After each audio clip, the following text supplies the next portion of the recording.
Imagine standing in a room where the walls are physically closing in, the air is rapidly thinning, and every person around you is paralyzed by a primal screaming terror. In that exact moment of absolute psychological chaos, there is one individual sitting perfectly still. Their heart rate remains a steady rhythmic thrum. Their palms are bone dry. They are not looking for the exit because in their mind, they have already mastered the room. This is the visceral aura of a mind built in a furnace. Most people believe that mental strength is a genetic lottery win, something you are simply born with, like the color of your eyes or the density of your bones. They look at the titans of industry, the elite special forces, or the survivors who endure unthinkable trauma only to emerge sharper and more focused, and they tell themselves a comforting lie. They say those people are just built different. I am here to perform a clinical dissection of that lie. The truth is far more clinical and for most far more uncomfortable. They were not born that way. They were forged through a specific calculated process of neurological restructuring that your survival instinct is currently begging you to ignore. We are living in an era of unprecedented psychological fragility. We have been socially engineered to seek comfort at every turn, to avoid friction like a plague, and to interpret every minor inconvenience as a personal assault on our mental well-being. This global drift towards softness is exactly what makes the top 1% so terrifyingly powerful. While the world gets softer, they are deliberately getting harder. They are exploiting a biological loophole that allows them to turn high-level stress into psychological steel. In the next few minutes, we are going to go beyond the shallow platitudes of typical self-help. We are diving straight into the dark, wet corridors of the human brain to find the exact biological switch that separates the prey from the predator. We will analyze the synaptic architecture of resilience and discover how the elite have learned to hijack their own hijack or amygdala, turning the fear response into a source of cold, calculated energy. You are about to discover why your brain is currently programmed to sabotage your potential by choosing the path of least resistance. I will reveal the neurological gap that exists between the person you are and the person who scares others with their silence. I am going to give you the blueprint to recalibrate your nervous system to strengthen your prefrontal cortex until it becomes an unbreakable shield. If you are looking for a gentle pat on the back or a soft reminder that everything will be okay, you are in the wrong place. This is not about motivation. This is about anatomy. If you are ready to stop being a victim of your own biology and start becoming the architect of your own power, then listen closely. By the time we are finished, you will understand why the weak are right to be afraid of a mind that has been properly trained. This is the anatomy of the unbreakable. This is the secret of the elite 1%. Let us begin. To understand how to build a mind that scares people, we first have to understand the biological hardware you are currently operating on. Your brain is not designed to make you successful, happy, or strong. It is designed to keep you alive. Specifically, it is designed to keep you alive by conserving energy and avoiding anything that feels like a threat. For the vast majority of human history, this was a perfect strategy. If you saw a predator, your amygdala would scream at you to run. If you found a source of easy calories, your dopamine system would reward you for doing as little as possible to get them. But in the modern world, this survival mechanism has become a prison. We have created a society where physical threats are rare, but the brain still treats a critical email, a social rejection, or a difficult workout as if it were a saber-toothed tiger. This is the birth of the Type 1 individual, the runner. The runner is the default human setting in the 21st century. When a Type 1 person encounters friction, their brain immediately initiates a retreat.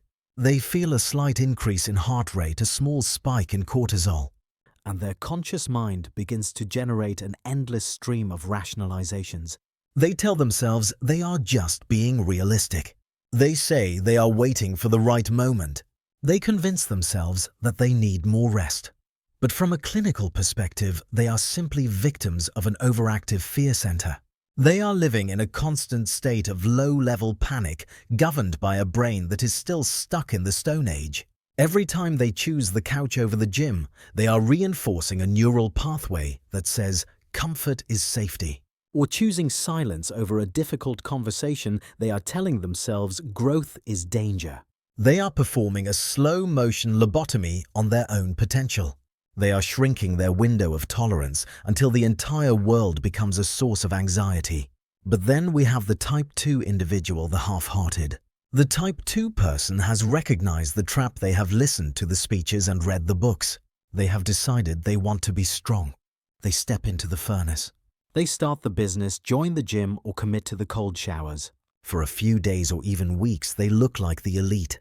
But then the novelty wears off and the true biological friction begins. This is the moment where the dopamine of a new beginning is replaced by the raw, grinding reality of sustained effort. For a Type 2 person, their prefrontal cortex, the part of the brain responsible for logical decision-making and willpower, is in a constant, exhausting war with their limbic system. They are trying to white-knuckle their way to greatness. Every day is a struggle of the will. And eventually, the brain wins. The brain is much older and much more efficient at processing energy than your conscious will. When the cortisol levels stay high for too long, without a clear reward, the Type 2 person experiences a burnout that is actually a biological shutdown.